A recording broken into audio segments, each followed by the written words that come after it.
Hello everyone, welcome back. तो आज के इस लेक्चर में हम लोग रेजोनेंस को देखेंगे कि रेजोनेंस किस तरीके से एक आरएलसी सर्किट में हमको मिलता है।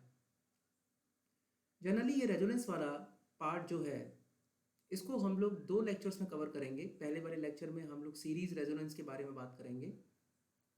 इसके अगले लेक्चर में हम लोग बात करेंगे पैरेलल रेजोनेंस और टैंक सर्किट के बारे में।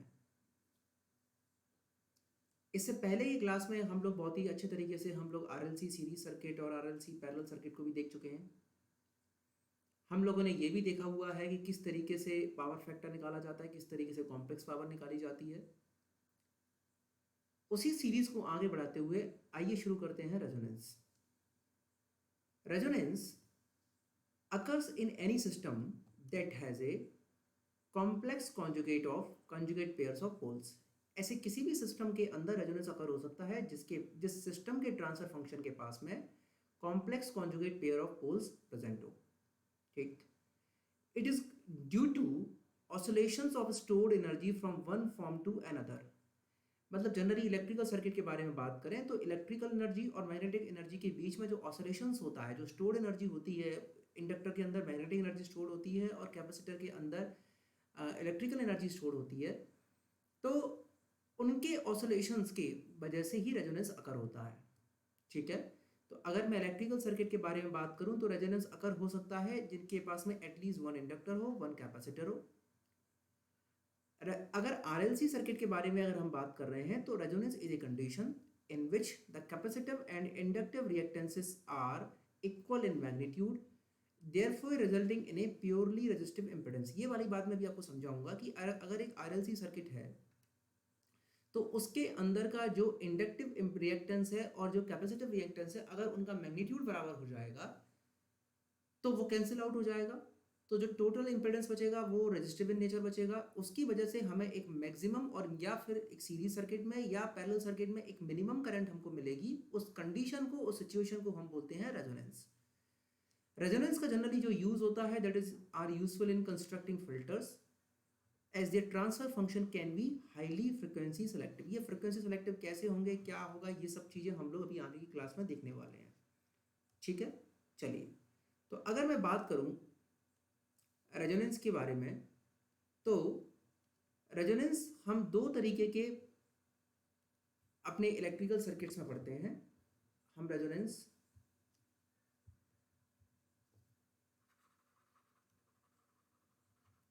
दो तरीके के पढ़ेंगे। The first one is series resonant circuit,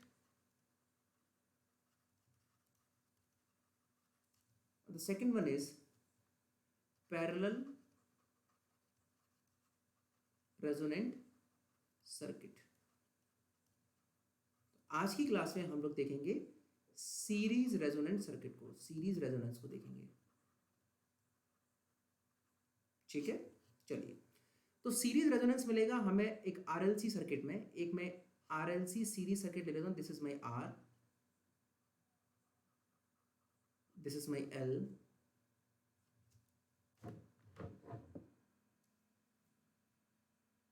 this is capacitor C. यहां पर मैंने एक वोल्टेज सोर्स लगाया हुआ है दैट इज वी। ठीक है, एक यहां करंट फ्लो करेगा दैट इज आई। तो in this series RLC circuit, तो अगर मैं केवीएल अप्लाई करूं इन वेक्टर फॉर्म तो तुम्हें पता है कि V equal to V R, उसका फेस तो क्या होगा, 0 डिग्री होगा। सर मुझे पता है कि इंडक्टर के अंदर जो वोल्टेज मिलेगा, इंडक्टर के अंदर जो वोल्टेज मिलेगा उसका फेस क्या होगा, 90 डिग्री होगा, क्योंकि I इंटू एक्सएल, एक्सएल का फेस क्या होता है, जे ओमेगा एल, जे ओमेगा एल की वजह से फेस हमें क्या मिलेगा, 90 डिग्री। तो वी एल फेस 90 डिग्री, और एक कैपेसिटिव वोल्टेज मिलेगा जिसका फेस क्या होगा, -90 डिग्री। बात सभी को समझ में आ रही है? ठीक है, तो कंडीशन ये कहते हैं कि एट रेजोनेंस, मैंने कंडीशन अभी आपको बताई थी, मैंने क्या कंडीशन बताई थी, एट रेजोनेंस द देखो ये कंडीशन देखो, resonance is a condition in RLC circuit in which the capacitive and inductive reactance are equal in magnitude thereby resulting in a purely resistive impedance। तो देखो यहाँ पर कि जो हमारा XL और जो XC है वो बराबर हो जाएगा, अगर XL बराबर XC बराबर हो जाएगा तो हमको रेजोनेंस मिलेगा। अब देखो कैसे, किस तरीके से बेटा, अगर मैं इसको ओम्स लॉ के द्वारा खोल लूँ तो V equal to I into R plus, ठीक है, J XL into I plus J, sorry minus 90 degree है ना बेटा, तो यहाँ पे क्या आएगा minus J XC into I, ठीक है, और एक्सी की वैल्यू यहाँ क्या हो जाएगी, एक्सएल इज ओमेगा एल और एक्सी क्या है यहाँ पर 1 अपॉन ओमेगा सी। बात सभी को समझ में आ रही है, ठीक है। तो यहां से क्या हो जाएगा VL, अगर XL इक्वल टू XC है, अगर XL इक्वल टू XC है तो दिस इज बेटा VL और दिस इज VC, तो VL बराबर क्या हो जाएगा VC हो जाएगा, तो XL भी यहाँ पे क्या है XC है। तो यहां से हमें कंडीशन क्या मिलेगी, यहां से हमको कंडीशन मिल जाएगी V इक्वल टू IR। बात सभी को समझ में आ रही है कि नहीं आ रही है, और दिस I इज मैक्सिमम, क्योंकि ये मैक्सिमम है। अब लेकिन ये जो कंडीशन आपको मिली है, this condition will be present only at a single frequency. अब वो फ्रीक्वेंसी कंडीशन क्या निकल के आएगी, अभी देखते हैं अपन। फ्रीक्वेंसी कंडीशन क्या निकल के आएगी, this XL equal to XC, you know that what is the value of XL, omega L, the value of XC is 1 upon omega C। तो यहां से हम लोग omega square equal to 1 upon LC, omega की value कितनी आ गई, इस ओमेगा को मैं बोलूंगा ओमेगा नॉट 1/√LC, और यहां से मैं फ्रीक्वेंसी निकालना चाहूं तो वैल्यू क्या आएगी, omega naught equal to 1/√LC।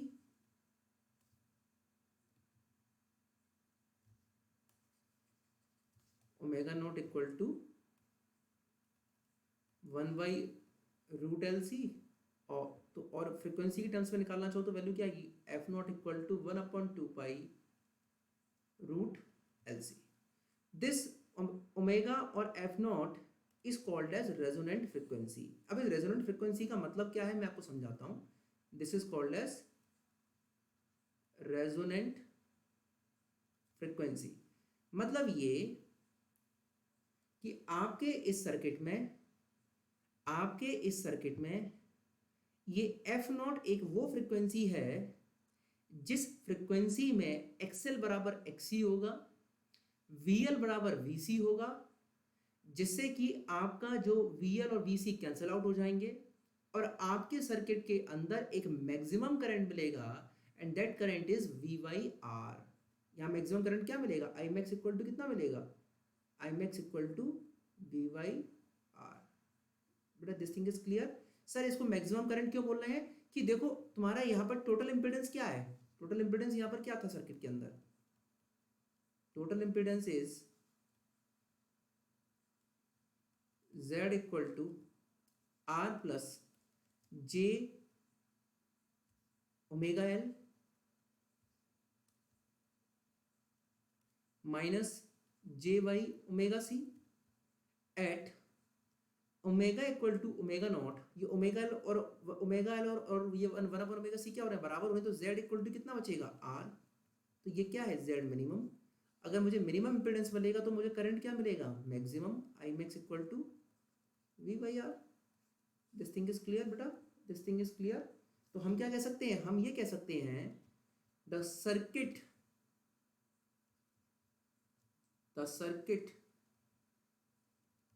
is said to be at resonance when the source current is in phase with source voltage।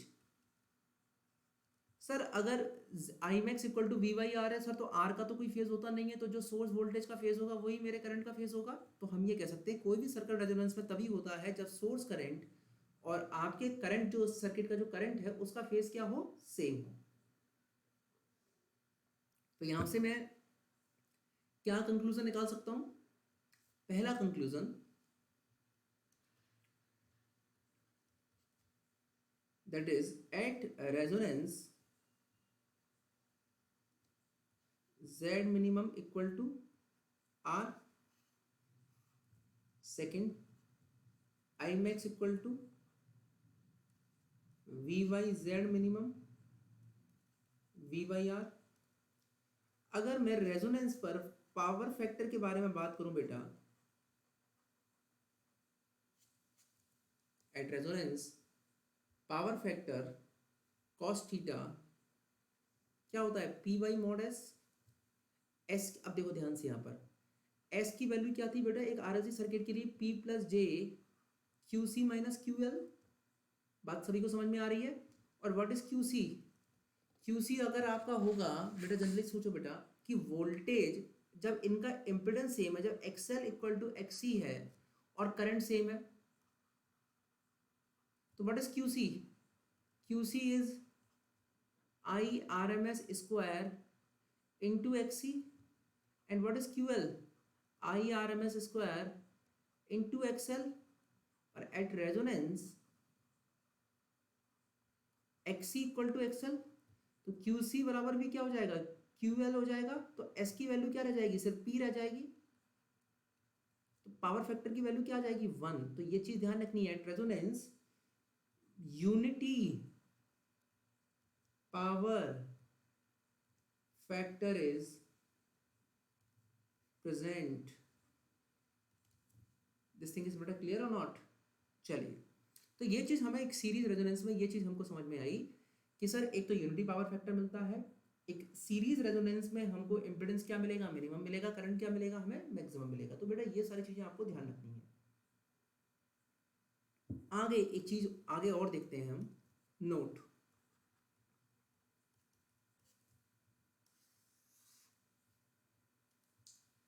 Net reactance voltage, सभी लोग ध्यान से देखना बेटा इस बात को। Net reactance voltage across source is equal to 0 at resonance, but voltage across inductor और capacitor are greater than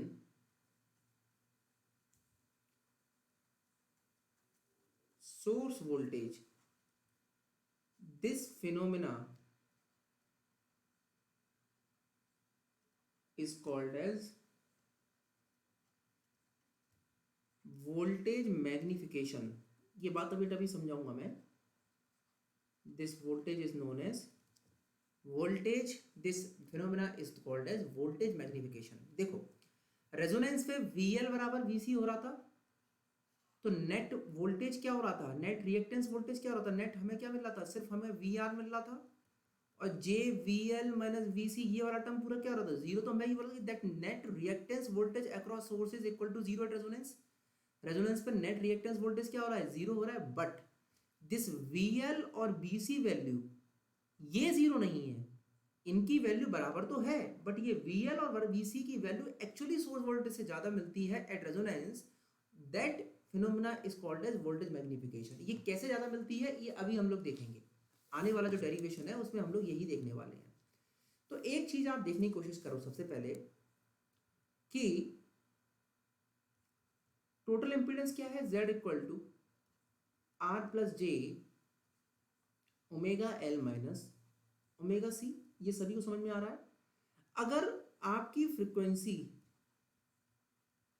कम है रेजोनेंट फ्रीक्वेंसी से, तो आपका ये जो सर्किट है, जनरली कभी कभी क्वेश्चन पूछ लिया जाता है कि आपका ये जो सर्किट है ये कैपेसिटिव होगा या इंडक्टिव होगा। ध्यान से देखो, अगर मैं एल और सी की वैल्यू को अज्यूम कर लेता हूँ that they are equal, if omega is less than omega naught, तो ये वाला टर्म डिनोमिनेटर में है और ये वाला टर्म न्यूमरेटर में है। तो अगर ओमेगा की वैल्यू ओमेगा नॉट से कम है, क्योंकि देखो ओमेगा नॉट पे तो ये दोनों बराबर होते हैं, ओमेगा नॉट पे तो ये दोनों बराबर हो जाते हैं, ये वैल्यू क्या जाती है, जीरो। अगर omega is less than omega not और एल और इक्वल टू सी को मैं बराबर मान लूँ, तो ये वाला टर्म क्या होगा, ये वाला टर्म ज्यादा होगा और ये वाला टर्म क्या होगा, कम होगा। तो omega L minus one upon omega C क्या आएगा, omega L minus one upon omega C क्या आएगा, लेस देन जीरो। बात सभी को समझ में आ रही है कि नहीं आ रही है। Omega L minus one upon omega C क्या आएगा, लेस देन जीरो। तो मैं ये कह सकता हूँ कि ये जो इम्पिडेंस बनेगा ये आर माइनस जे समथिंग बनेगा, आर माइनस जे समथिंग बनेगा। तो ये जो इस तरह का जो रिएक्टेंस होता है आर माइनस जे समथिंग, ये किसके लिए होता है, कैपेसिटिव के लिए होता है कि इंडक्टिव के लिए होता है, कैपेसिटिव इन नेचर। तो मैं ये कह सकता हूं कि if omega is less than omega not zero, तो reactive impedance behaves like as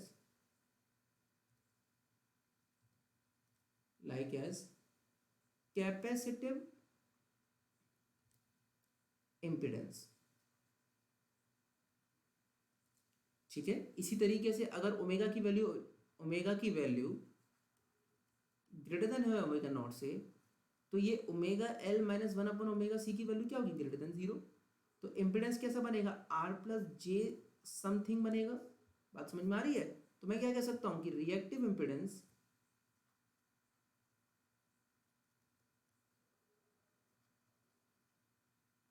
behaves like as inductive impedance. ठीक है, ये ध्यान रखना, this is important. Sometimes direct question पूछ लिया जाता है इस टॉपिक से। ठीक है, this is important. Condition A, condition B. चलिए, एक कंसेप्ट इसमें ये हो गया। अगला कंसेप्ट है variation of voltage across capacitor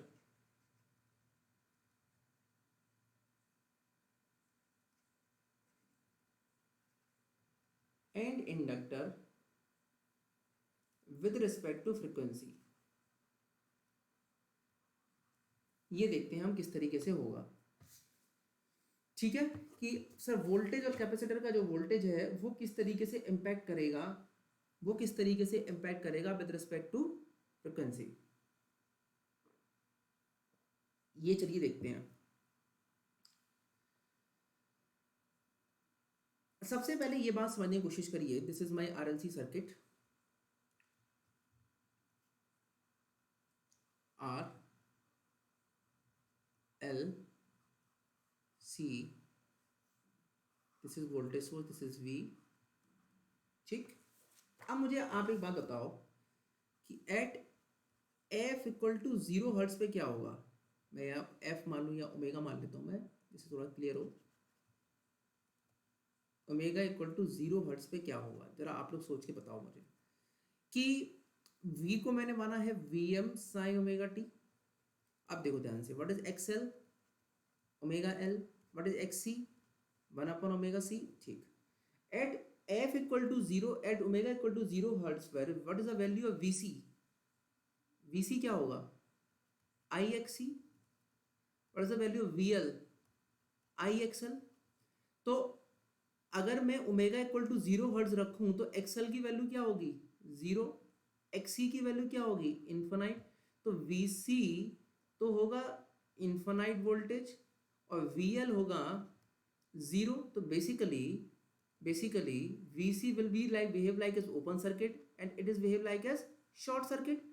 तो जितना भी वोल्टेज ड्रॉप होगा, जो भी वोल्टेज ड्रॉप होगा, वो सारा का सारा वोल्टेज ड्रॉप कहाँ होगा, वीसी के ऊपर। तो मैं ये कह सकता हूँ VC equal to V volt, Vc equal to V volt at omega equal to zero radian per second. ठीक, चलो, तो omega equal to zero radian per second पे तो मुझे Vc की वैल्यू V मिल रही है। नाउ अगर अब मैं फ्रीक्वेंसी को इंक्रीज कर रहा हूं, ठीक है, फ्रीक्वेंसी धीरे धीरे इंक्रीज कर रहे हैं बेटा, तो एक्सएल की जो वैल्यू है जी, एक्सएल ओमेगा है, ये क्या होगा, इंक्रीज होगा। तो क्या होगा, एक्सएल इंक्रीज होगा। एक्सी की वैल्यू जो भी इन्फिनाइट थी omega equal to 0 radian per second पे, उसकी वैल्यू अब धीरे धीरे क्या होगी, एक कांस्टेंट वैल्यू निकल के आएगी। तो मैं क्या कह सकता हूं कि एक्सी रिड्यूसेस, ठीक। तो टोटल जो एक्स है that is XL minus XC, इसकी वैल्यू देखो अभी क्या था, देखो समझने की कोशिश करो बेटा सभी लोग।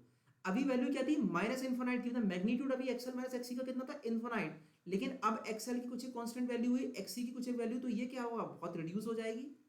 रिड्यूसेस, नेट रिएक्टेंस क्या हो जाएगा, रिड्यूस हो जाएगा। एक्स रिड्यूस हो जाएगा तो मेरा टोटल इंपीडेंस भी क्या हो जाएगा, रिड्यूस हो जाएगा। और करंट क्या होगा, करंट बढ़ेगा। और करंट बढ़ेगा तो फिर क्या होगा, जनरली वीसी बढ़ेगा और मेरा वीएल बढ़ेगा। ये बात सभी को समझ में आ रही है। देखो बेटा, omega equal to 0 radian per second पे तो एक्सी की वैल्यू कितनी थी, इन्फिनाइट।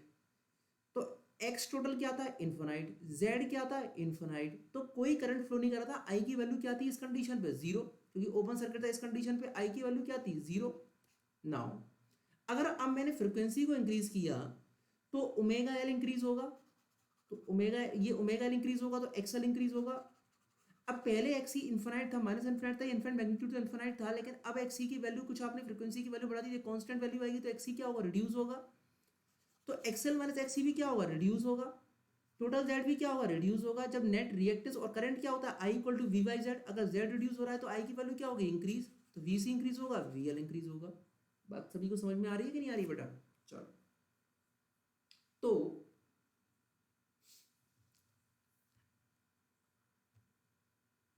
अगर अब मैं फ्रिक्वेंसी को बहुत ज़्यादा इंक्रीज कर दूं, मतलब एफ नॉट से ज़्यादा वैल्यू हो गई, मतलब ओमेगा नॉट से ज़्यादा वैल्यू हो गई, तो एक्सएल क्या होगा, बहुत ज़्यादा इंक्रीज हो जाएगा।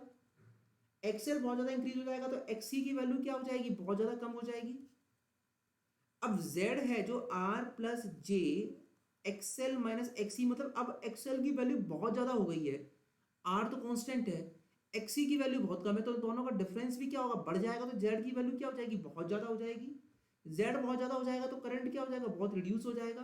करंट बहुत ज़्यादा रिड्यूस हो जाएगा तो वीसी की वैल्यू रिड्यूस हो जाएगी। और वीएल भी क्या हो जाएगा, बहुत रिड्यूस हो जाएगा। मतलब ये कि इनिशियली करंट की वैल्यू जीरो, फ्रीक्वेंसी धीरे धीरे बढ़ाना शुरू की है, धीरे धीरे फ्रीक्वेंसी अगर बढ़ा रहे हैं तो करंट बढ़ रहा है, करंट बढ़ रहा है, ठीक है, और वीसी वीएल बढ़ रहे हैं। फिर फ्रीक्वेंसी की वैल्यू जब बहुत ज़्यादा हो जाएगी, फ्रीक्वेंसी की वैल्यू जब बहुत ज़्यादा हो जाएगी तो एक्सएल बहुत ज़्यादा इंक्रीज हो जाएगा, एक्सी बहुत ज़्यादा रिड्यूस हो जाएगा। तो एक्सएल माइनस एक्सी क्या हो जाएगा, बढ़ जाएगा। तो जेड भी क्या हो जाएगा, बढ़ जाएगा। जेड बढ़ जाएगा तो आई की वैल्यू क्या हो जाएगी, reduce. VC reduce, VL reduce. बात सभी को समझ में आ रही है कि नहीं आ रही है। तो इस तरीके से करंट का जो फिनोमेना है कि पहले जीरो, फिर बढ़ा, फिर कम हुआ, और finally omega equal to infinite पे वैल्यू क्या हो जाएगी, फिर से जीरो, क्योंकि ओमेगा इक्वल टू इन्फिनाइट पे जो इंडक्टर है वो ओपन हो जाएगा, क्योंकि ओमेगा की वैल्यू क्या हो जाएगी, इन्फिनाइट हो जाएगी, वो ओपन हो जाएगा। और सारा का सारा वोल्टेज ड्रॉप किसके ऊपर हो जाएगा, सारा का सारा वोल्टेज ड्रॉप जो सोर्स वोल्टेज का वो इंडक्टर के अक्रॉस हो जाएगा, और सर्किट मेरा ओपन हो जाएगा, करंट की वैल्यू फिर से क्या हो जाएगी, जीरो। तो ये फिनोमेना आप लोग को समझ में आना बहुत जरूरी है। चलिए, अब आगे हम जो टॉपिक है हमारा variation of voltage with respect to frequency, उसको हम देखते हैं। तो उसके लिए the total impedance in the circuit is given by z की वैल्यू क्या है, r plus J omega L minus J by omega C. तो how can I write it, r plus J omega L minus 1/ओमेगा C. Current की value क्या है, I equal to V by Z. तो मैं क्या लिख सकता हूँ, V by R plus J omega L minus 1/ओमेगा सी। ठीक, ठीक है। तो करंट मैक्सिमम कब होगा, रेजोनेंस पे। The current is maximum at resonance. कितनी वैल्यू होगी मैक्सिमम करंट की, I naught equal to V by R, क्योंकि ओमेगा एल और ओमेगा सी क्या हो जाएंगे, बराबर हो जाएंगे, at omega equal to omega naught. तो आई नॉट की वैल्यू क्या आ गई, आई नॉट की वैल्यू आ गई V by R. This is maximum current, ठीक है। चलिए, then voltage across capacitor is given by, क्या है, V C equal to 1/j⍵c into I. एक तो है वोल्टेज अक्रॉस कैपेसिटर, क्या है, कैपेसिटर का रिएक्टेंस मल्टीप्लाई विद करंट। मैंने करंट मल्टीप्लाई कर दिया, वैल्यू क्या आ जाएगी, करंट की वैल्यू रख दो, आई की वैल्यू यहाँ रख दो, तो वैल्यू क्या आएगी, V Y R plus J omega L minus 1/ω⍵c into j⍵c। ठीक ठीक। अब मैं वी सी का मॉड ले लिया, तो मॉड वी सी की वैल्यू कितनी आएगी, तो सर ये आ जाएगी V omega C R square omega L minus 1/ω⍵c का होल स्क्वायर। और सर मैं ये देखना चाहता हूँ कि मुझे मैक्सिमम वोल्टेज की वैल्यू कब मिलेगी, मैं ये देखना चाह रहा हूँ बेटा कि मुझे मैक्सिमम वोल्टेज की वैल्यू कब मिलेगी। तो मुझे मैक्सिमम वोल्टेज की जो वैल्यू मिलेगी उसके लिए D V C by D omega को जीरो कर दो। मैक्सिमम वैल्यू कैसे निकालते हैं, उस डिफरेंशिएशन करके जीरो कर दो। तो यहाँ से जब तुम बेटा ये डी वी सी का डिफरेंशिएशन करोगे, वैल्यू निकालोगे, तो जो तुम्हारी वैल्यू निकल के आएगी वो वैल्यू फ्रीक्वेंसी की निकल के आएगी F C equal to 1/2 pi 1/LC minus R square by 2L square. तुम चाहो बेटा तुम डिफरेंशिएशन करना, डिफरेंशिएशन करके ये आंसर आएगा। बात समझ में आ रही है। मैंने एक्चुअली क्या किया है, मैं ये दिखाना चाहता हूँ कि मैक्सिमम मुझे कैपेसिटर वोल्टेज किस फ्रिक्वेंसी पे मिलेगा। बात सभी को समझ में आ रही है। मैक्सिमम मुझे जो बेसिकली जो मुझे वो निकालना है, मैक्सिमम बेटा जो मेरा कैपेसिटर वोल्टेज है वो मुझे कब मिलेगा, वो मुझे मिलेगा इस फ्रिक्वेंसी पर। वो मैंने कैसे निकाला, मैंने इसके मैग्नीट्यूड को मैंने डिफरेंशिएट कर दिया और जीरो को पुट कर दिया, तो मुझे वैल्यू ये मिल गई। वोल्टेज अक्रॉस, अगर इंडक्टर के बारे में बात करूं, वोल्टेज अक्रॉस इंडक्टर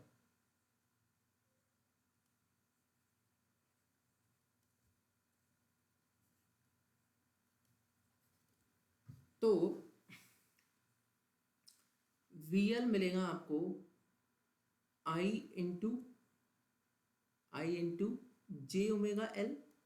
आई की वैल्यू रख दो यहाँ पर, V into j⍵L divide by R plus j⍵L minus 1/ω⍵c। मुझे यहाँ भी मैक्सिमम इंडक्टर वोल्टेज की वैल्यू निकालनी, तो मैं क्या करूँगा, मैग्नीट्यूड निकालूंगा, VL equal to V⍵L under root of R square plus ⍵L minus 1/ω⍵c का whole square. This is mod VL। अब इसको मैं क्या करूं, मुझे फिर से निकालना है, द फ्रीक्वेंसी निकालनी है, frequency eight which VL is maximum. तो क्या करूंगा, D VL by D omega को जीरो करूंगा। आप डिफरेंशिएशन का जीरो करेंगे तो यहां से FL की वैल्यू आएगी, FL इक्वल टू 1/2 पाई, नीचे डिनोमिनेटर में 1/LC minus R square by L square by 2। ठीक है। तो value is given by it as, sorry the value is, थोड़ा मैंने गलत बता दिया, R square C square by 2। ठीक है, this is R square C square by 2। ठीक है, जस्ट वेट अ मिनट, मुझे लग रहा है थोड़ा सा मैंने कुछ गलत कर दिया है इसमें।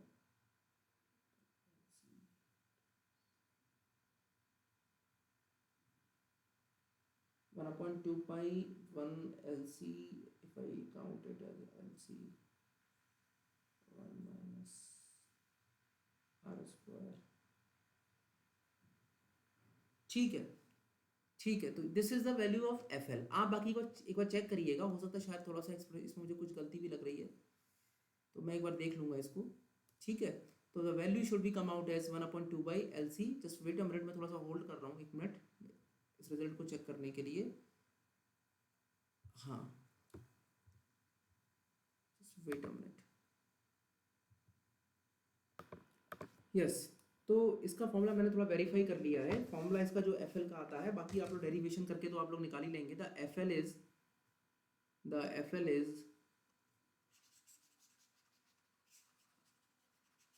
एल की जो वैल्यू आती है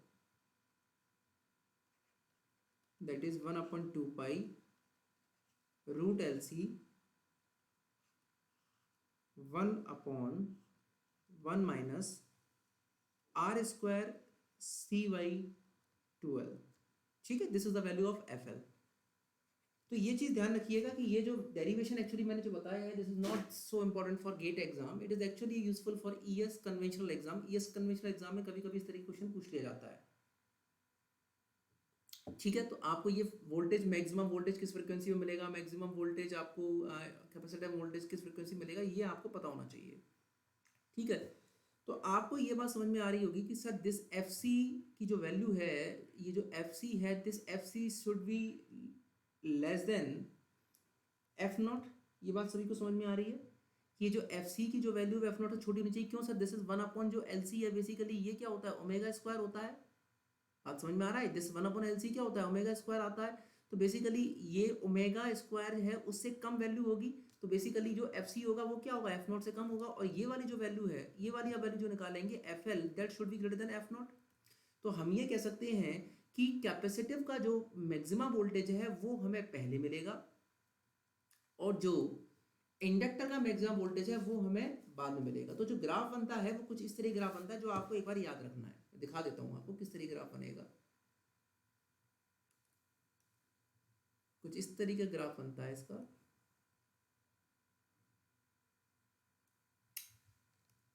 इफ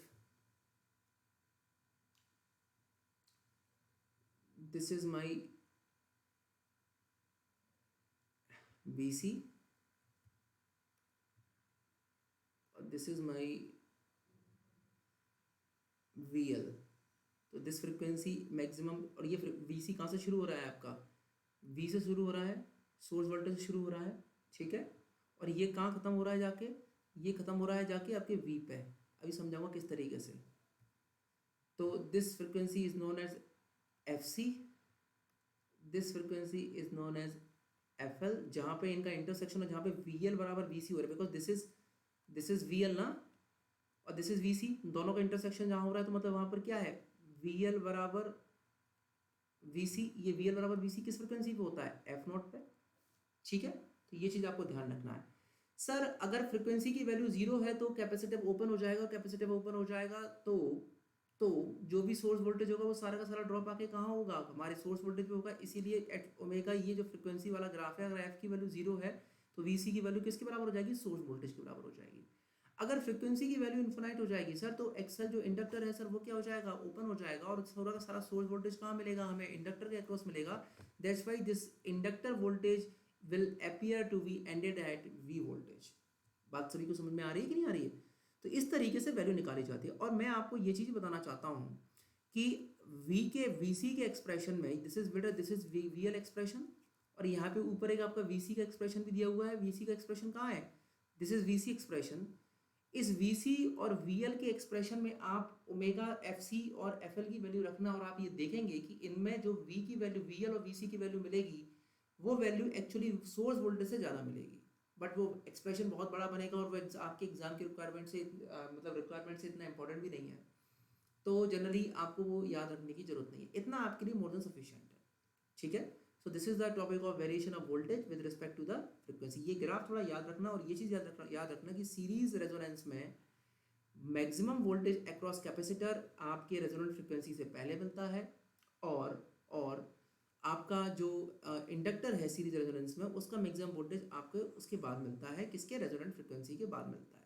ठीक है, the next topic is very important topic, and this is called as Q factor। Q factor, ठीक। एक्चुअली द Q factor क्या होता है, ये किसी भी रेजोनेंस कर्व का शार्पनेस को टेल करता है। Sharpness of the resonance of the resonant curve is measured by Q factor और क्वालिटी फैक्टर, इसको क्वालिटी फैक्टर कहते हैं, ठीक। It is defined at resonant frequency, ये रेजोनेंट फ्रीक्वेंसी में डिफाइन होता है, ठीक है।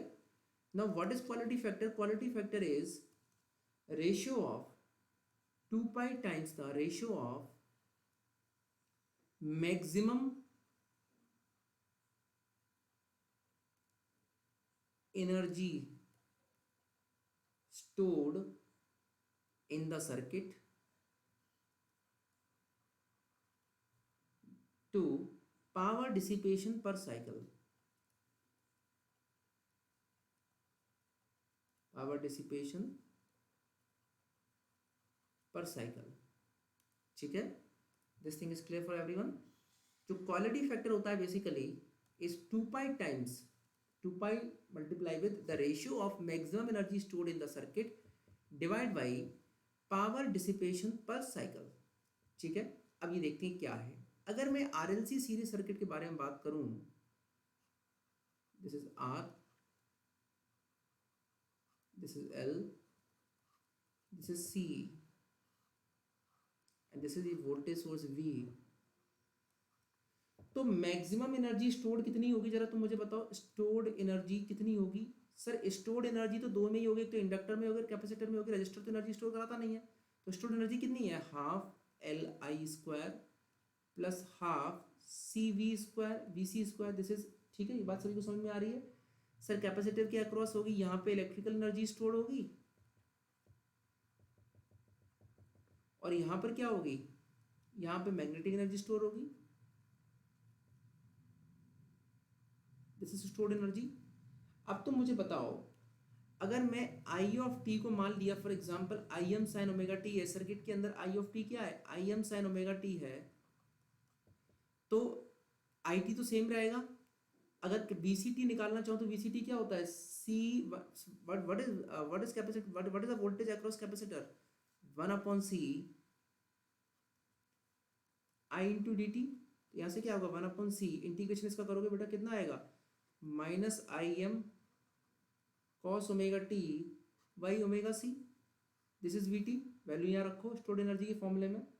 स्टोर्ड एनर्जी में मान लेता हूँ omega ji equal to half L into I, क्या हो जाएगा? I M square sine square omega T half C, ठीक है। तो सी और ये क्या है? ये तो 1/c है, 1/c, ठीक है। 1/c V C square, V C की वैल्यू क्या है? वी सी की वैल्यू ये है, तो वी सी की वैल्यू क्या हो जाएगी? सॉरी यहाँ पर 1/c कैसे आ गया? हाँ ठीक है, sorry sorry sorry, there is something wrong. हाँ देखते हैं, अभी देखिए, अभी देखते हैं। 1/c, ठीक है। वी सी की वैल्यू क्या है? वी सी इक्वल टू है 1/c minus I M by omega, या ओमेगा आएगा नहीं, ओमेगा सी क्यों आ जाएगा यहाँ पर? या तो सी को खत्म करो तो यहाँ पे ओमेगा सी आ जाएगा, है ना। यहाँ हमने डेरिवेशन गलत कर दिया, minus I M by omega C, 2 बार सी क्यों आएगा? ठीक है, तो यहाँ से हम ये जो टर्म है हमारा बेसिकली ये हो जाएगा, वी सी हो जाएगा minus I M by omega C cos omega T का होल स्क्वायर। ठीक है बेटा, ये चीज़ सभी को समझ में आ गई। चलो now omega ji equal to half L I M square sine square omega T half C I M square omega square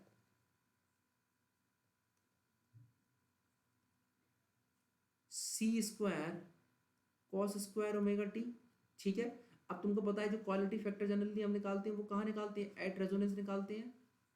quality factor जो बेटा निकाला जाता है वो कहाँ निकाला जाता है? एट रेजोनेंस, हमने बात की अभी। तो ओमेगा की जगह क्या हो जाएगा? Omega naught. तो वैल्यू क्या आएगी? ओमेगा, ये डब्ल्यू जी की वैल्यू क्या आएगी? स्टोर्ड एनर्जी की वैल्यू क्या आएगी? Half L I M square sine square omega T half C I M square. अब देखो ओमेगा नॉट की वैल्यू कितनी है? 1/√LC। तो ये ओमेगा स्क्वायर है, तो ओमेगा स्क्वायर की जगह ओमेगा नॉट स्क्वायर हो जाएगा, तो वैल्यू क्या आएगी 1/LC into C square into cos square omega T. ठीक है, तो सी से एक सी कैंसिल हो गया, एक सी से एक ये सी कैंसिल हो गया, तो वैल्यू बचेगी omega ji equal to half LIM square sine square omega T half, ये एल ऊपर चला जाएगा तो वैल्यू क्या आएगी LMI square cos square omega T, यहाँ से हाफ LIM स्क्वायर कॉमन लो तो वैल्यू अंदर क्या बचेगी sine square omega T plus cos square omega T. तो मैक्सिमम जो एनर्जी स्टोर्ड होगी वो क्या मिलेगी आपको हाफ LIM स्क्वायर। ठीक है, ये चीज सभी को समझ में आ गई। Now power dissipation per cycle,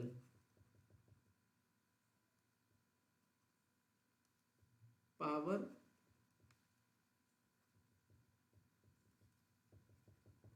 dissipation per cycle क्या होगी सर, वो तो पावर जो डिसिपेशन होगी वो तो क्या होगी सारी की सारी आपकी रेजिस्टेंस के अक्रॉस ही होगी, IRMS स्क्वायर इंटू आर, और पर साइकिल तो मतलब एफ नॉट का मल्टीप्लाई करना पड़ेगा, सॉरी 1/F0 का मल्टीप्लाई करना पड़ेगा, तो पर साइकिल करना है ना, तो एफ नॉट कहाँ आएगा नीचे आएगा, एफ नॉट IRMS कितना आया आपका IM/√2, आई इक्वल टू हमने IM साइन ओमेगा टी लिया था ना, तो क्या हो जाएगा IM square by are 2F0। ठीक है, तो क्वालिटी फैक्टर की वैल्यू क्या होगी 2 pi multiply with maximum energy stored in the circuit that is half LIM square divide by power dissipation per cycle that is IM square R upon 2F0। IM square से IM square cancel हो जाएगा बेटा, तो value क्या बचेगी आपकी 1/2 से 1/2 cancel हो जाएगा, वैल्यू बचेगी 2 पाई LF0/R। इस 2 पाई F0 को मैं क्या कर सकता हूँ ओमेगा नॉट L/R। बात समझ में आया, तो यहाँ से हमें क्वालिटी फैक्टर का नया फॉर्मूला मिल गया, that formula is omega not L/R। Very very important formula. ठीक है, सभी को बड़ा क्लियर हो रहा है ये चीज। ओमेगा नॉट की वैल्यू तुम जानते हो, वैल्यू क्या होती है 1/√LC।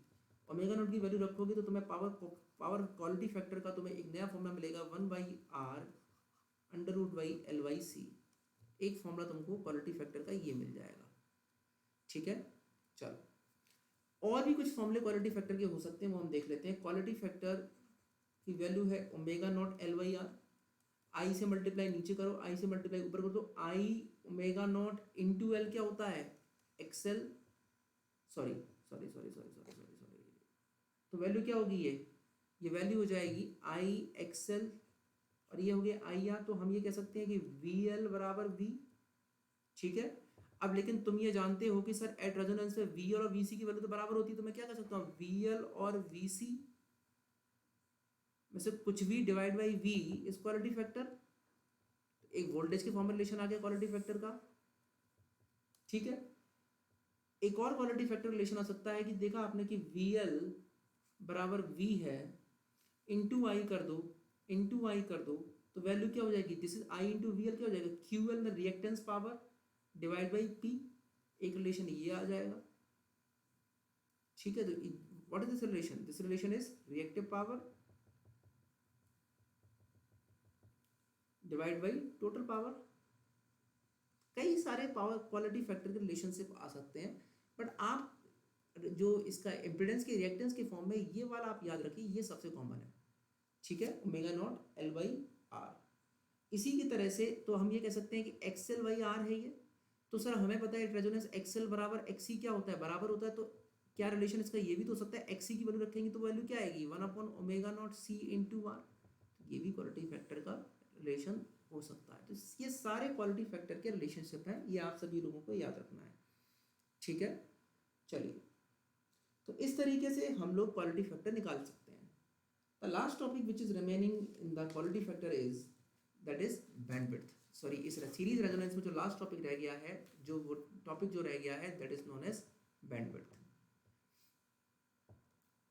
उस बैंडविड्थ को भी हम देखते हैं। ठीक है, बैंडविड्थ अगर मैं रेजोनेंट कर्व बनाने की कोशिश करूं, मतलब करंट और फ्रिक्वेंसी के टर्म्स में जो भी ग्राफिक बनेगा उसको हम बोलेंगे रेजोनेंट कर्व। तो कुछ रिलेशनशिप इस तरीके का आता है। आपने देखा था कि जब f की वैल्यू 0 होगी तो फिर से हमारा वो क्या होगा, करंट 0 होगा, और जब f की वैल्यू इन्फिनाइट होगी तो भी करंट हमें क्या मिलेगा, 0 मिलेगा। तो यहाँ पर मैक्सिमम हमें करंट कितना मिल रहा है, Im, वो हमें किस फ्रिक्वेंसी मिल रहा है, रेजोनेंट फ्रिक्वेंसी मिल रहा है। तो कुछ दो फ्रिक्वेंसी और एक ऐसी फ्रिक्वेंसी होंगी जहाँ पे हमको Im/√2 मिलेगा। उस फ्रिक्वेंसी को हम बोलेंगे यहाँ पर f1 और इस फ्रिक्वेंसी को हम बोलेंगे f2। इन फ्रिक्वेंसीज को बोलते हैं हाफ पावर फ्रिक्वेंसीज, क्योंकि देखो हाफ पावर फ्रिक्वेंसीज, क्योंकि करंट अगर Im/√2 है तो मैं पावर निकालूंगा तो बेटा वैल्यू क्या आएगी, I2/2R। तो वैल्यू क्या हो जाएगी, Im/2 Im²/2 इंटू आर। इस तीन फ्रिक्वेंसीज को f1 f2 फ्रिक्वेंसीज को हम बोलते हैं हाफ पावर फ्रिक्वेंसीज। तो हाफ पावर बैंडविड्थ का जो फॉर्मूला होता है उसको हम बोलते हैं half power bandwidth equal to f2 minus f1। This is the relationship for half power bandwidth. इसी को बेटा बोला जाता है 3 dB बैंडविड्थ, 3 dB बैंडविड्थ। तो क्या डेफिनेशन बनेगी बेटा बैंडविड्थ की, bandwidth is a range of frequencies on either side of resonant frequency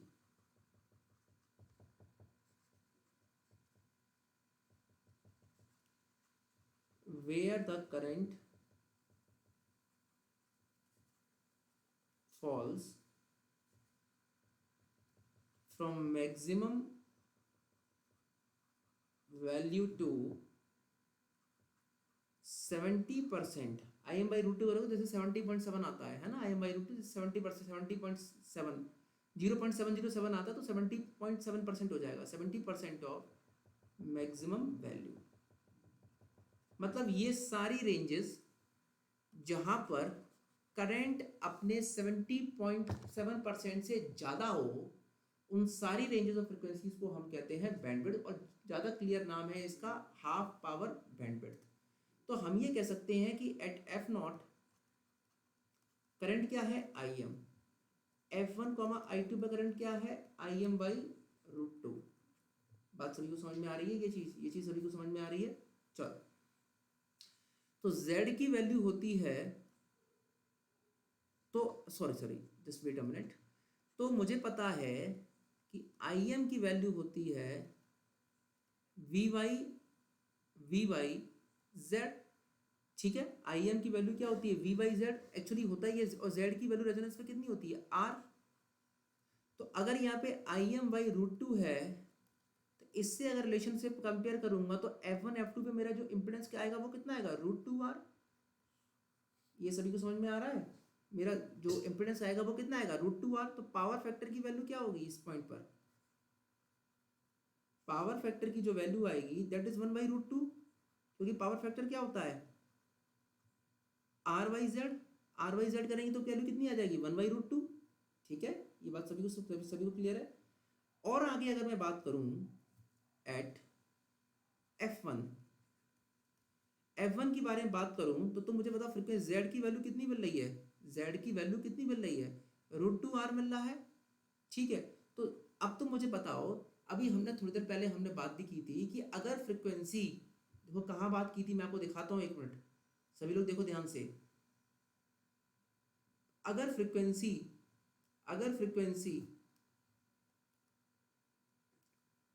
frequency तुम्हारी रेजोनेंट फ्रीक्वेंसी से कम है, अगर फ्रीक्वेंसी तुम्हारी रेजोनेंट फ्रीक्वेंसी से कम है तो किस तरह का बिहेवियर होता है, कैपेसिटिव इंपीडेंस होता है। और अगर तुम्हारी फ्रीक्वेंसी रेजोनेंट फ्रीक्वेंसी से ज़्यादा है तो किस तरह का बिहेवियर होता है, इंडक्टिव इंपीडेंस होता है। तो अगर मैं यहाँ बात करूँ, यहाँ पर f1 पे बात करूँ तो तुम मुझे बताओ कि f1 तुम्हारा f0 से कम है, f0 से बड़ा है, f0 से कम है। तो यहाँ पर जो रिएक्टेंस होगा वो किस तरीके का, कैपेसिटेंस होगा। तो मैं क्या कह सकता हूँ, this can be like is r - jx। ठीक है, तो यहाँ से मैग्नीट्यूड निकालूंगा तो इसका मैग्नीट्यूड कितना है, यहाँ पे कितना है, √2r है मैग्नीट्यूड। इसका मैग्नीट्यूड निकालूंगा तो वैल्यू कितनी आएगी, r² + x²। x की वैल्यू कितनी आएगी यहाँ से तुम्हारी r, यहाँ से अगर निकालोगे तो x की वैल्यू कितनी आएगी r। ठीक है, तो एट f = f1 पे जो टोटल इम्पीडेंस है वो किस फॉर्म का है, r - jr। तो अगर मैं एंगल निकालू इम्पीडेंस का तो इम्पीडेंस एंगल कितना आएगा यहाँ पर, -45 डिग्री, क्योंकि थीटा की वैल्यू क्या है, tan इनवर्स -r/r, तो कितना आएगा, -45 डिग्री। इसी तरीके से अगर एट f = f2 के बारे में बात करूं तो तुमको पता है कि f = f2 किससे बड़ी है, मेरी रेजोनेंस फ्रीक्वेंसी से बड़ी है। रेजोनेंस फ्रीक्वेंसी से अगर बड़ी है तो इम्पीडेंस किस तरह का होगा, इंडक्टिव होगा, तो उसका किस तरह का रिएक्टेंस होगा, r + jx होगा। तो यहाँ से मैं क्या कह सकता हूँ, और मेरा f = f2 पे मेरा टोटल इम्पीडेंस कितना है, √2r, कितना है, √2r। तो √2r = √r² + x²। तो यहाँ से x की वैल्यू कितनी आएगी, r, तो z की वैल्यू क्या होगी, r + jr। तो इम्पीडेंस एंगल कितना होगा, 45 डिग्री। ये बेटा दोनों चीजें ध्यान रखना, कभी कभी एग्जाम में पूछ लिया जाता है। ठीक है, इम्पीडेंस एंगल कितना है, 45 डिग्री। यहाँ पे इम्पीडेंस एंगल कितना है, -45 डिग्री। ठीक है, तो मैं ये कह सकता हूँ सर कि F1 से F0 के बीच में पावर फैक्टर लीडिंग होगा, लैगिंग होगा, लीडिंग, क्योंकि कैपेसिटिव नेचर होगा। F0 से पहले वाली फ्रीक्वेंसीज पे मेरा बिहेवियर रिएक्टेंस कैसा होता है, कैपेसिटिव। तो इससे पहले जो बिहेवियर होगा दैट इज लीडिंग। F0 के बाद और F2 के बीच में जो बिहेवियर होगा वो कैसा होगा, लैगिंग। ये चीज आप लोग को ध्यान रखनी है। F0 के बाद में जो पूरा बिहेवियर होगा वो लैगिंग होगा, F0 से पहले जो बिहेवियर पूरा होगा वो लीडिंग का होगा। ये हम ऑलरेडी देख चुके हैं पहले।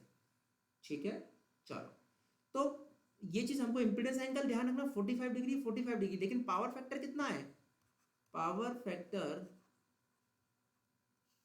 एट F1, F2 कितना है, 1/√2। ये भी हमने निकाला हुआ है। ठीक है, ऑलरेडी हमने ये यहाँ पे निकाला हुआ है। पावर फैक्टर यहाँ पे कितना है, 1/√2। ठीक है, चलिए इसके आगे के बाद अब हम बैंडविड्थ निकालते हैं। तो बैंडविड्थ निकालने के लिए हमने ये बात की कि F1 पे एट F1 Z की वैल्यू कितनी है, √2r। ठीक है, x की वैल्यू कितनी आई थी, r आई थी। ठीक है, तो मैं ये कह सकता हूँ x की वैल्यू, क्योंकि मेरा रिएक्टेंस किस फॉर्म का है, r - jx है। और एक्चुअली में क्या है, एक्चुअली में ये कुछ इस तरीके का है, r-,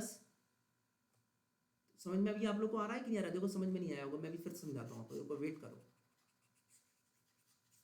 फिर से वेट करो। सर टोटल इंपीडेंस कितना है, z = r + j xc j xl - xc। ठीक है, j xl - xc, इसको मैंने पूरा x मान लिया। मेरी बात सभी को समझ में आ रही है। और तुम्हें पता है कि अगर eight equal to f = f1 की बात कर रहा हूँ, ये f0 से छोटा है, तो ये कुछ पूरा कैपेसिटिव की तरह होगा। तो वैल्यू कुछ मैं इस तरह से लिख सकता हूँ ना, r - j xc - xl लिख लो, क्योंकि xc - xl की वैल्यू क्या आएगी, ये पॉजिटिव आएगी, क्योंकि xc मेरा कैपेसिटिव नेचर का है। ये जो पूरा x है वो किसका है, कैपेसिटिव नेचर का। और तुमने थोड़ी देर पहले वैल्यू निकाली, x की वैल्यू कितनी निकल के आई, x = r निकल के आया। तो मैं ये कह सकता हूँ कि ये जो x है पूरा, ये पूरा x है, जो ये xc - xl की वैल्यू कितनी होगी, r।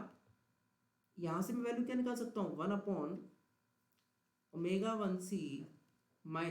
ω1l = r। बस सभी को समझ में आ रही है, एक रिलेशन ये आ गया। For F2 xl is greater than xc, तो z किस फॉर्म का होगा, r + j xl - xc। तो ये x है, लेकिन तुमने F2 पर भी देखा था x की वैल्यू कितनी आ रही थी, r आ रही। तो मैं क्या कह सकता हूँ, xl - xc = r। यहाँ से रिलेशन क्या आएगा, ω2l - 1/ω2c = r।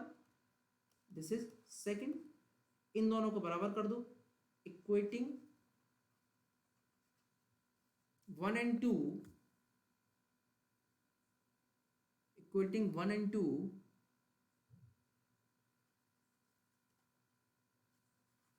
we get one upon omega one C minus one omega one L equal to omega two L minus one upon omega two C.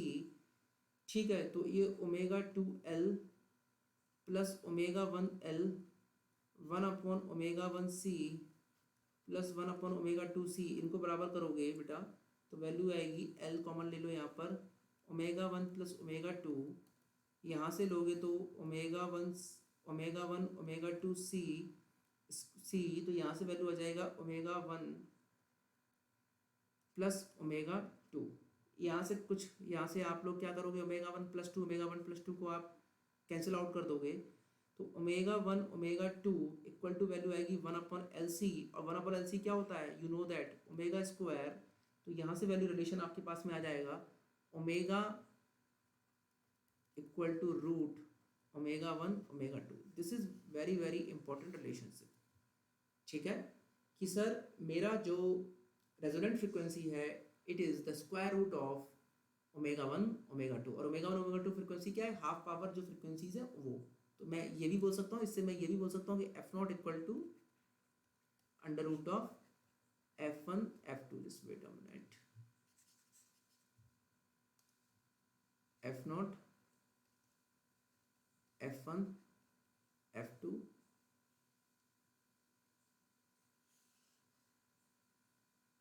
ठीक है। दिस इज रिलेशन, दोनों तरीके से relation, ये relation याद रखना numerical solve करने के लिए बहुत यूजफुल है। ठीक है, अब बैंडविड्थ निकाली जाए। Sir what is a bandwidth? Bandwidth निकालने के लिए इन दोनों इक्वेशन जो हमारी फर्स्ट इक्वेशन और सेकंड इक्वेशन आई थी, दिस इज फर्स्ट इक्वेशन और दिस इज सेकंड, इन दोनों का एडिशन करा दो। तो इन दोनों का इक्वेशन का जब एडिशन कराओगे तो वैल्यू आएगी one upon C one upon omega one minus one upon omega two plus L omega two minus omega one equal to two R. ठीक है, यहाँ से एलसीएम लो, one upon C omega two minus omega one omega two plus omega two minus omega one equal to two R. ठीक है, ये बात सभी को समझ में आ गई। अब इसके बाद में ये ओमेगा वन ओमेगा टू की वैल्यू कितनी आई है, ओमेगा स्क्वायर आई है, तो one upon C omega naught square omega two minus omega one plus omega two minus omega one equal to two R. यहाँ से ओमेगा स्क्वायर की वैल्यू रखोगे वन अपॉन एल सी, तो एल सी ऊपर जाएगा तो सी से सी क्या होगा, सी से सी कैंसिल हो जाएगा, बचेगा L omega two minus omega one, यहाँ भी एक एल है बोलना नहीं, omega one plus L omega two minus omega one, ये स्क्वायर नहीं है ये ओमेगा टू है, हाँ जी, this is omega two equal to two R. तो this is two L omega two minus omega one, two L omega two minus omega one, two R, two से two cancel, तो value क्या बचेगी, omega two minus omega one equal to R by L. And what is omega two minus omega one, bandwidth. तो bandwidth की value क्या निकल के आ गई, omega two minus omega one is R by L. और अगर मैं F two minus F one के फॉर्म में निकालना चाहूँ तो बेटा one upon two pi R by, one upon two पाई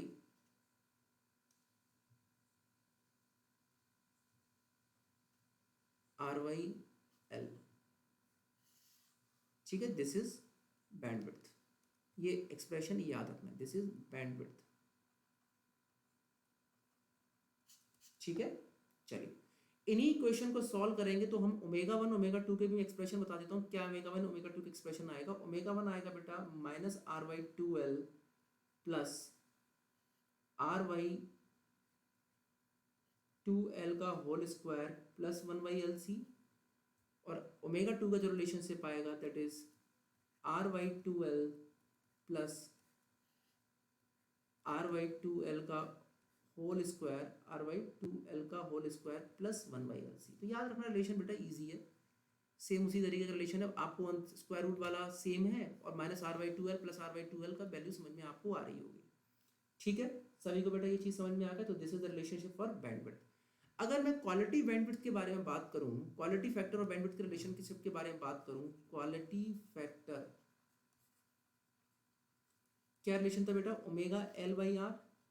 अब देखो व्हाट इज दिस बेटा, इसको मैं कैसे लिख सकता हूँ, omega naught R by L.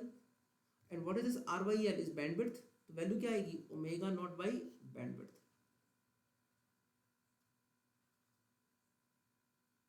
This is omega naught. तो मैं ये कह सकता हूं कि क्वालिटी फैक्टर का और बैंडविड्थ का जो रिलेशनशिप होता है वो इन्वर्सली होता है। तो अगर आपको अभी आप लोग कम्युनिकेशन में पढ़ेंगे भी कि जिस सर्किट को आपको ज़्यादा सिलेक्टिव बनाना है तो उसके लिए क्वालिटी फैक्टर ज़्यादा से ज़्यादा होना चाहिए। अगर आप किसी सर्किट की बैंडविड्थ या किसी डिवाइस के बैंडविड्थ ज़्यादा बनाना चाहते हैं तो बेटा उसके लिए क्वालिटी फैक्टर कम होना चाहिए। ठीक है, ये बात सभी को समझ में आ गई। तो quality factor and bandwidth are always inversely proportional to each other. एक रिलेशन कभी कभी ये भी आ जाता है कि इफ क्वालिटी फैक्टर, अगर क्वालिटी फैक्टर की वैल्यू ग्रेटर देन 10 है तो बेटा बैंडविड्थ की वैल्यू क्या होगी, कम होगी। तो वहां पर आप ओमेगा 1 और ओमेगा 2 का डायरेक्ट रिलेशनशिप लिख सकते हैं। ओमेगा 1 और ओमेगा 2 का जो डायरेक्ट रिलेशनशिप हो सकता है that is omega not minus bandwidth by 2 और ओमेगा प्लस बैंडविड्थ बाई 2। ठीक है, but this relationship is valid only for, this relationship is valid only for when q is less than, q is greater than 10, जब quality factor high हो, when quality factor is high। तो omega 1 की value क्या होगी omega naught minus bandwidth by 2 और omega 2 is omega not plus bandwidth by 2। सो बेटा this is all about the series resonance. कुछ formulas हैं, आपको बेटा क्या करना है इसमें कि आप इस पूरे लेक्चर के शॉर्ट नोट्स बनाइएगा। जितने फॉर्मुलेज हैं उन सारे फॉर्मुलेज को लिखिएगा। मैंने सारे फॉर्मुले डेरिवेशन के साथ कराए हैं। गेट के एग्जाम के लिए इतना रिक्वायरमेंट नहीं है, derivations are not that important, but किस तरीके से आप फॉर्मुले लगाओगे वो आपको समझ में आना चाहिए। ठीक है, एक हम न्यूमेरिकल सॉल्व करेंगे, जो भी हमने फॉर्मुले पढ़े हैं उनके लिए क्वेश्चन है। मैं एग्जाम्पल आपको लोग दे रहा हूँ, आप लोग वीडियो को पॉज करके फिर क्वेश्चन को सॉल्व करिएगा। Question is in the circuit shown below R equal to 2 ohm, L equal to 1 millihenry and capacity equal to 0.4 microfarad. ठीक है, तो ये सर्किट आपको दिया है R L C, this is 20 sin omega t। ठीक, अब उसने पूछा है calculate, first one is omega naught, that is resonant frequency. Second one is half power frequencies, that is omega 1 or omega 2. Third one is quality factor. Fourth one is bandwidth, and fifth one is amplitude of current eight omega naught, omega 1, omega 2। ठीक है, तो सबसे पहले हमें क्या निकालना है, सबसे पहले हमें निकालना है ओमेगा नॉट। तो we know that omega naught equal to 1 by root L C. तो एल की वैल्यू कितनी है 1 मिली हेनरी, सी की वैल्यू कितनी है 0.4 माइक्रो फेरेड। तो वैल्यू यहाँ से आ जाएगी, आप सॉल्व करेंगे 50 किलो रेडियन पर सेकेंड। ठीक है, तो ओमेगा नॉट निकाल लें, तो ओमेगा नॉट की यूनिट क्या होती है radian per second. Second one is half power frequency. तो पहले ऐसा करते हैं क्वालिटी फैक्टर निकाल लेते हैं। अगर क्वालिटी फैक्टर की वैल्यू ग्रेटर देन 10 होगी तो तुरंत हम लोग शॉर्ट फॉर्मूले से हाफ पावर फ्रीक्वेंसी निकाल लेंगे। तो क्वालिटी के फैक्टर क्या होता है omega naught L by R. Omega naught की वैल्यू यहाँ पे कितनी है 50 किलो, एल की वैल्यू कितनी है 1 मिली हेनरी, आर की वैल्यू कितनी है यहाँ पर आर इज 2 ओम। तो किलो मिली कैंसिल हो जाएंगे, तो क्वालिटी फैक्टर की वैल्यू कितनी आ गई 25। Third one is bandwidth. What is the formula of bandwidth, bandwidth का फॉर्मूला भी हम लोगों ने ऊपर देखा था। But what is the formula of bandwidth R by L. अगर रेडियन पर सेकेंड की बात करें तो what is R, R is 2 and L is 1 milli henry. तो कितना आ गया 2 किलो रेडियन पर सेकेंड। देखो अगर वो हर्ट्ज में ऑप्शन देगा तो आपको 1/2 पाई करना पड़ेगा, सिंपल सी बात है, और ज़्यादा उसमें कुछ करने की जरूरत नहीं है। द फोर्थ वन इज, अब हम निकाल लेते हैं हाफ पावर फ्रीक्वेंसी, क्योंकि देखो क्वालिटी फैक्टर किससे हमारे ग्रेटर देन 10 है। तो ओमेगा 1 की वैल्यू क्या आएगी F omega naught minus bandwidth by 2। तो what is the value of omega naught? Omega naught 50 kilo, bandwidth कितनी है 2 किलो, तो -1 किलो, तो that is 49 kilo radian per second. What is the value of omega 2? Omega naught plus bandwidth by 2 that is 50 kilo plus 1 kilo that is 51 kilo radian per second. ठीक है, ये आ गया. And last finally आपको amplitude of current निकालना है eight omega naught. तो तुमको पता है कि एम्पलीट्यूड ऑफ करंट सर क्या होता है? मैक्सिमम करंट मिलता है हमको कहाँ पर? मैक्सिमम करंट कहाँ मिलता है हमें? Resonant frequency. तो ओमेगा नॉट पे हमें क्या मिलेगा? मैक्सिमम करंट मिलेगा. तो क्या वैल्यू है इसकी करंट की? 20 sin omega T voltage given है. और सर ओमेगा नॉट पे मैक्सिमम करंट मिलेगा तो रिएक्ट इम्पीडेंस क्या होगा? R, that is 20 sin omega T divide by 2. मतलब हमें रेजोनेंट फ्रीक्वेंसी पे इतना करंट मिलेगा 10 sin ओमेगा टी. उसने एम्पलीट्यूड पूछा तो आई एम की वैल्यू कितनी आएगी? 10. एम्पलीट्यूड उसने पूछा है ओमेगा 1 ओमेगा 2 पे. तुम्हें पता है कि sir omega 1 omega 2 half power frequencies पे करंट कितना मिलता है? I M by root 2. तो वैल्यू कितनी होगी? 10 बाई रूट 2. इस तरीके से देखो बेटा, रेजोनेंस में क्या है कि फॉर्मूले ज़्यादा हैं, टॉपिक बहुत सिंपल है. डायरेक्ट फॉर्मूला बेस्ड क्वेश्चन आपके एग्जाम में पूछे जाएंगे तो बिल्कुल भी कंफ्यूज होने की जरूरत नहीं है. तो इस लेक्चर को पढ़ने के बाद आपकी स्ट्रेटेजी क्या होनी चाहिए? आपकी स्ट्रेटेजी ये होनी चाहिए कि आपको इस पूरे हमने लेक्चर में जितने भी फॉर्मूले पढ़े हैं उन सब के आप शॉर्ट नोट्स बनाओ. आज हमने सीरीज रेजोनेंस देखा है, कल अगली क्लास में हम लोग क्या देखेंगे? पैरेलल रेजोनेंस देखेंगे और टाइम सर्किट देखेंगे. तो पूरे रेजोनेंस के लिए आपके 3 तरह के शॉर्ट नोट्स होने चाहिए. एक सीरीज रेजोनेंस के फॉर्मूले के, एक पैरेलल रेजोनेंस के फॉर्मूले के, और एक टैंक सर्किट के फॉर्मूले के. तो उन सारे फॉर्मूले को आप अपने पेज पर लिखोगे, क्वेश्चंस को प्रैक्टिस करोगे, धीरे धीरे वो फॉर्मूले याद हो जाएंगे और एग्जाम में अगर कोई क्वेश्चन आएगा तो तुरंत आप उसको सॉल्व करेंगे और तुरंत आपका आंसर आ जाएगा. मैंने डेरिवेशन लेके सारे फॉर्मूले बताए जिससे आपको समझ में आए, लेकिन आपको डेरिवेशन याद करने की जरूरत नहीं है if you target for GATE exam. अगर आप ईएस कन्वेंशनल एग्जाम के लिए आप टारगेट कर रहे हैं तो आप डेरिवेशन एक बार देख सकते हैं. तो आने वाली क्लास में, जो अगली क्लास हमारी आने वाली है, then we will see the parallel resonance and tank circuit. और हम एक जनरल मेथड देखेंगे किसी भी सर्किट के लिए अगर रेजोनेंट फ्रीक्वेंसी निकालनी है तो किस तरीके से निकालनी है. कोई भी सर्किट हो, चाहे वो सीरीज हो, चाहे वो पैरेलल हो, चाहे वो टैंक हो, चाहे वो कुछ भी हो, किसी भी सर्किट के लिए अगर हमसे रेजोनेंट फ्रीक्वेंसी पूछा गया then what is the method, वो जनरल मेथड हम लोग अगली क्लास में डिस्कस करेंगे. I hope you enjoy the lecture.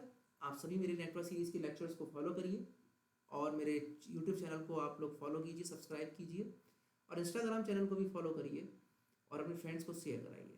Thank you so much for joining.